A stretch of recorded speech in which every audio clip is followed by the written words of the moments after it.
Speaker के चुनाव के बाद अब राज्यसभा की एक सीट के लिए हो रहे चुनाव में भी बिहार की सियासत गर्म नजर आ रही है। एनडीए की ओर से सुशील मोदी आज नामांकन करेंगे, वहीं अब महागठबंधन भी प्रत्याशी उतारने की रणनीति बना रहा है। हालांकि अभी तक किसी नाम का औपचारिक ऐलान नहीं किया गया है। आंकड़ों के लिहाज से देखें तो महागठबंधन की जीत की डगर बहुत मुश्किल है, लेकिन प्रत्याशी खड़ा कर महागठबंधन राज्यसभा चुनाव को सियासी अखाड़ा बनाने की कोशिश कर रहा है।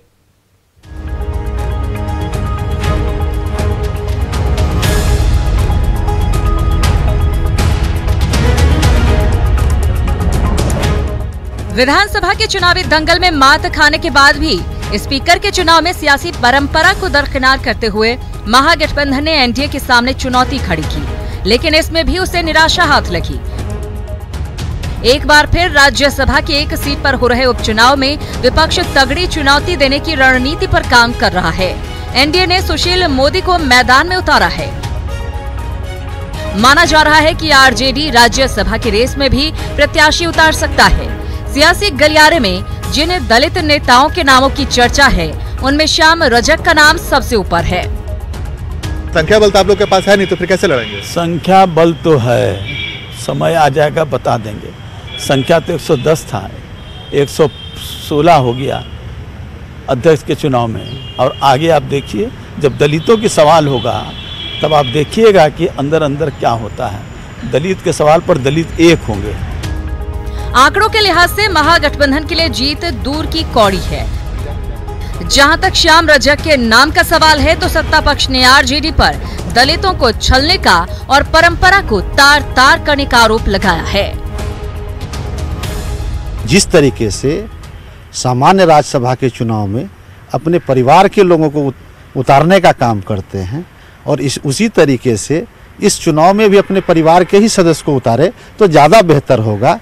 खास करके जो उनका पॉलिटिक्स चल रहा है कि दलितों को अपमानित करने के लिए, उनको खड़ा करा के उनको चुनाव हराने के लिए एक साजिश है। दलितों की सस्ती लोकप्रियता लेने के लिए यह काम वो कर रहे हैं, जो ठीक नहीं है।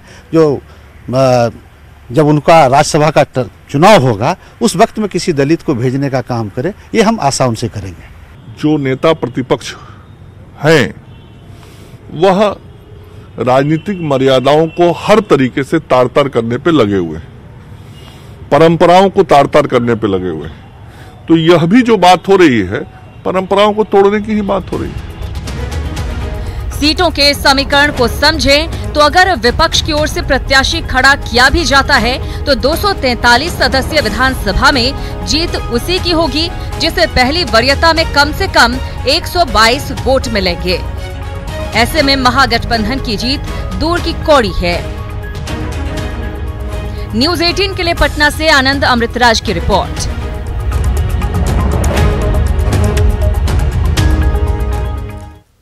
और चलिए बिहार में राज्यसभा की एक सीट जीत के लिए फॉर्मूले को समझते हैं। बिहार में विधायकों की कुल संख्या 243 है और बिहार में राज्यसभा की फिलहाल एक सीट खाली है। ऐसे में राज्यसभा की खाली एक सीट में एक जोड़ना होगा, जिससे आंकड़ा हो जाएगा 2। और अब इस 2 से विधायकों की संख्या में 243 जो है उसमें भाग दिया जाएगा, नतीजा आएगा 121.5 और इसमें फिर एक जोड़ा जाएगा तो नतीजा आएगा 122.5, यानी कि 121.5 में एक जोड़ने पर नतीजा 122.5 होगा। जीत के लिए राउंड फिगर की जो होगी विधायकों की संख्या होनी चाहिए वो 123 चाहिए और इस वक्त एनडीए के पास 125 का नंबर मौजूद है। ऐसे में एनडीए की जीत तय मानी जा रही है। अगली खबर का रुख करते हैं। बढ़ते दबाव के बीच प्रदेश कांग्रेस नेतृत्व ने विधानसभा चुनाव में हार की समीक्षा की योजना बनाई है। पार्टी हर जिले में कैंप लगाएगी जिसमें चुनाव में हार के कारणों की चर्चा होगी, साथ ही संगठन की मजबूती और आगे की रणनीति पर मंथन भी होगा। प्रदेश अध्यक्ष डॉक्टर मदन मोहन झा जी, सीएलपी के लीडर श्री अजीत शर्मा जी लगातार इस बात के चिंतित हैं कि पार्टी को कैसे अब फिर से बेहतर तरीके से खड़ा किया जाए और हार के क्या क्या कारण है, किन किन कारणों से हम हारे हैं। तो आने वाले समय में दोनों हमारे माननीय नेता जिला स्तर तक जाएंगे, उस इलाके के जो हमारे वरिष्ठ नेता रहेंगे वो भी उसमें शरीक होंगे, प्रदेश के और बड़े नेता अगर जाना चाहें तो उसमें जाएंगे, यूथ कांग्रेस, NSY, महिला कांग्रेस, सबकी सहभागिता होगी कि जो भूल जो चूक हुई है वो अगले बार नहीं दोहराया जाए।